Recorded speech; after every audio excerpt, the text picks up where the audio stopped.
親眼見啦，喺5月、6月、7月，包括準確程度咧，好得人驚噶嘛。佢講嘅資訊咧，第一佢講嗰啲咧，好多係史無前例噶嘛，即係譬如好似中國股市會大跌，中國會救市，並且中國會用一個方法救市，就係公佈佢自己嘅黃金儲備。呢啲根本咧，中國救市啊，用咁嘅方法救市啊，將好多 A 股呢啲咁樣救咧，係史無前例噶嘛。而嗰個救市個大到嘅階段咧，亦係史無前例。因為點解？因為你知唔知當時超過一半嘅股市咧係停咗牌嘅，超過一半啊，先至有個假象咧，好似佢跌勢停咗。你試下開翻晒嗰一半，你睇下點？跌到0都不得止我睇，你知唔知道？咁瘋狂，但係問題咧，當時超過一半停咧都唔得，而中國咧要公佈咗佢哋自己嘅黃金儲備。嗱，呢啲全部史無前例㗎啦，呢啲從來個幅度係未試過啦。佢指明時間月份準唔準咧？準，大家都聽翻我哋所講嘅應驗篇啦。時間、地點、國家、幅度同埋史無前例嘅嘢都準。而家我哋將要進入5月嘅時候咧，我哋就會見到咧5月咧會出現好大嘅動盪。而喺5月、6月嘅時候，佢覺得咧會出現一件嚴重嘅事咧。佢話股票市場會動盪到一個階段咧，會見到咧中國嘅股市全部狂跌，瘋狂咁跌，跌到個階段咧出現恐慌到個階段咧，政府要介入，導致中國一定要做一樣嘢，俾全世界人知道佢有幾多金。而因為佢公佈嘅金嘅量咧，係遠超乎全世界人嘅估計嘅，咁所以咧就會導致咧幾日之內咧，全世界所有賣金嘅地方咧，幾日之內就清晒佢啲金噶啦，清袋啊，全部啲金賣晒。咁而咧導致咧啲金狂升，7月、8月、9月嘅時候更加嚴重啦。去到嗰陣時候咧，金又狂升，銀又狂升，但係銀升嘅幅度就會大嘅。咁佢就講呢一個嘅波動咧，會影響全球出現咧好大嘅經濟崩潰。當日華牧師喺5月3日作出驚人預測後，經過1個多月，2015年6月12日，中國股市出現大暴跌，為25年嚟最嚴重嘅一次。中國2個股票市場於數星期內蒸發超過24.4萬億元人民幣，折合超過30萬億港元。縱使中國政府史無前例地投放數萬億元人民幣救市，但對於股票市場嘅崩潰情況仍然於事無補。正正因為持續性嘅中國股市崩盤，最終完全應驗日華牧師早前嘅驚人預告。2015年7月17日晚間，中國唔尋常咁再次對外公佈，截至2015年6月底，佢哋嘅黃金儲備為5331萬盎司，即係1658噸，較上次2009年嘅3389萬盎司，即係1054噸，竟然增長57%，達604噸。除此之外，亦都應驗咗 Webbot 早前預測，當金銀價格暴升之前，金銀價格將會先有一段短時間嘅急挫情況。7月20日，黃金突然如 Webbot 所預測，出現爆發閃電式崩盤。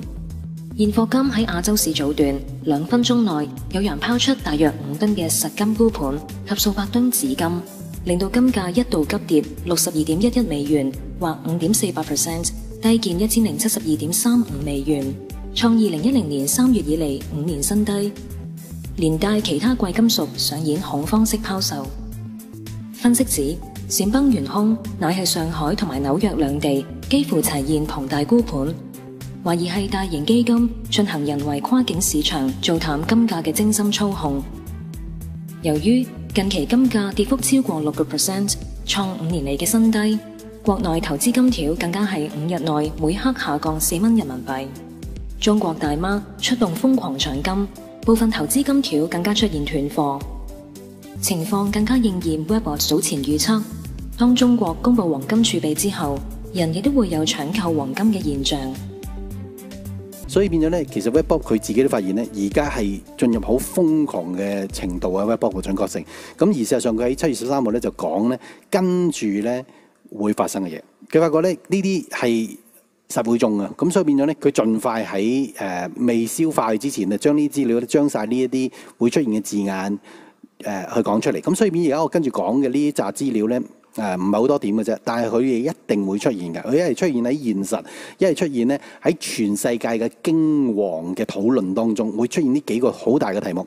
第一個咧就係話原來咧中國嘅股市咧進到喺7月尾之後咧進入8月咧，成為一個不幸嘅8月。將會咧由8月至9月咧出現7個咧嘅好黑暗嘅星期，就係啲股票係咁跌。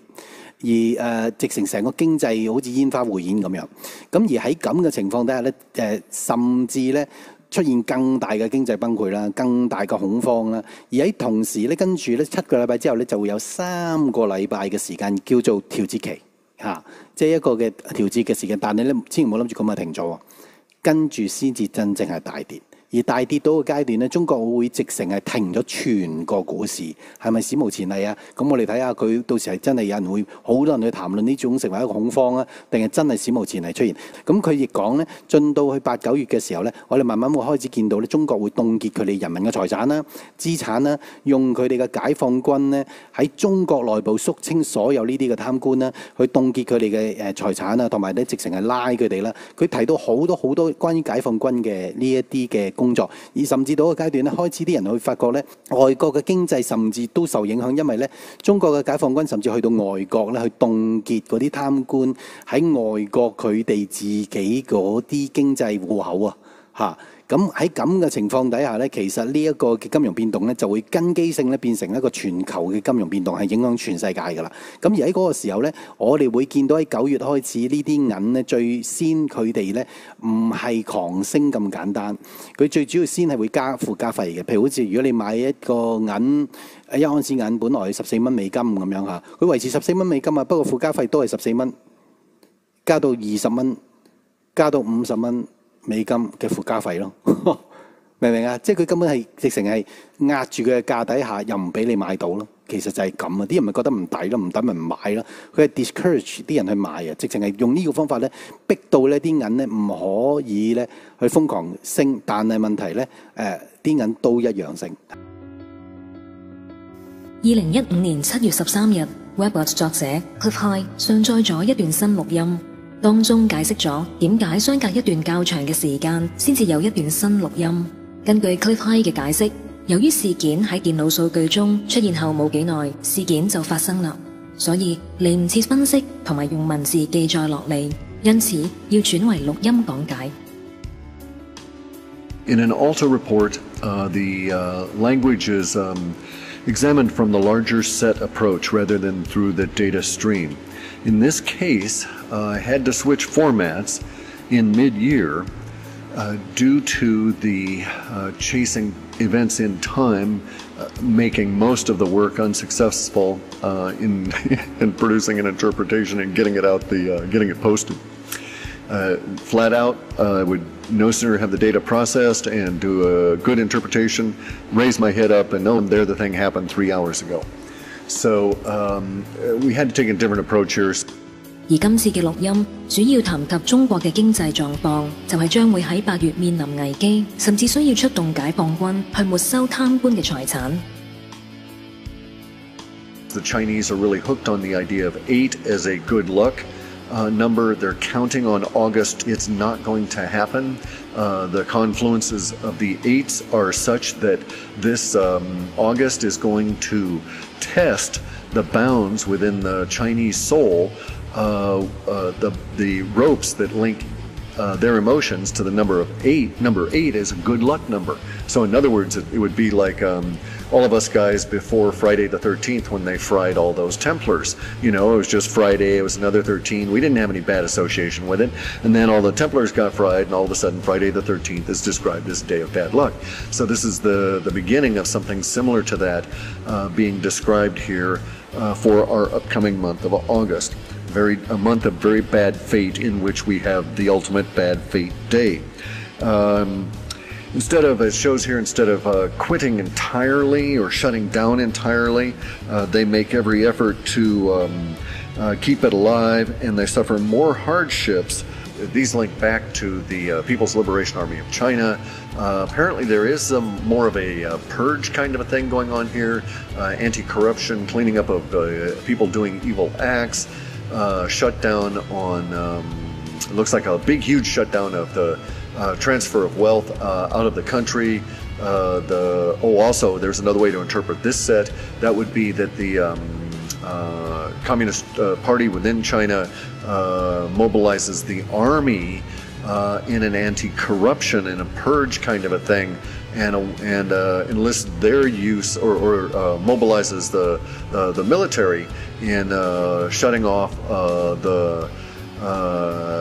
well, it says 10,000, I think here, but they probably need millions. But the 10,000 whole sieve of capital flight from China itself. So it looks like we're looking at a descriptor set emerging that is going to the idea of capital controls. There's also subsets within this set that go to the idea that the PLA is going to start taking deeds. So it looks like some people that thought their property was safe or their money was safe from seizure in China by sending it overseas and buying property, are going to find that there will be a knock at the door, and the PLA will say "deed, please" to such and such and such and such, and you'll have to fork over the ownership rights to the property. 此外，白銀方面會有一個有趣嘅現象，就係商鋪售賣白銀嘅售價將會同國際銀價越走越遠。So we may find that we get to the end of September and silver is still priced at $14, $15 an ounce. However, in the spot market. However, also indicated here would be a situation where at that same time we may have a dealer premium of $14 or $15 per ounce, maybe even higher. And thus, the spot price doesn't trigger any of their paper stuff, their paper shenanigans. But nonetheless, there is a real level of price discovery, because when you think, oh, well, I'll go buy an ounce of silver, and then you contact anybody, including primary dealers, they say, okay, that'll be, $14.87 or whatever the spot price is, and the usual and customary, $22.97 in dealer premium. And that will be rising pretty significantly. But this is the first of 3 steps. We're looking at a 2-month period here between August and September. It may be that that the step does show up in the spot price. There's nothing in the data sets that would indicate that the outcome would be in any way different, because we're looking at the description of a very finite supply, sold out, hard to get, and panic to own at several industrial levels, in spite of a global phone market consolidation or coagulation or whatever. In a lower level of buying, there's still a huge amount of silver going into all kinds of new industrial processes, including solar, etc., and other energy processes. 白銀稀少到一個階段，連手機生產亦都受影響，手機售價將會上升，導致電話銷售市場出現崩潰。You'll start seeing articles about cell phone resales being very, very off, and you'll notice that yours is looking a little worn, but hey, it still works, and so you're going to drag it out as long as you can, because there's very little point to getting into any kind of an investment in a new one, especially when you go to the carriers and you find out that the carriers are no longer offering these basically free phones for the cost of the airtime. There's something of a impacting silver shuffle going on within the smartphone industry that will be felt over or noticed over August and September of this year, and felt well out into 2019. So the crash is being looked at within the data sets as very huge, although it may be slow in how it develops.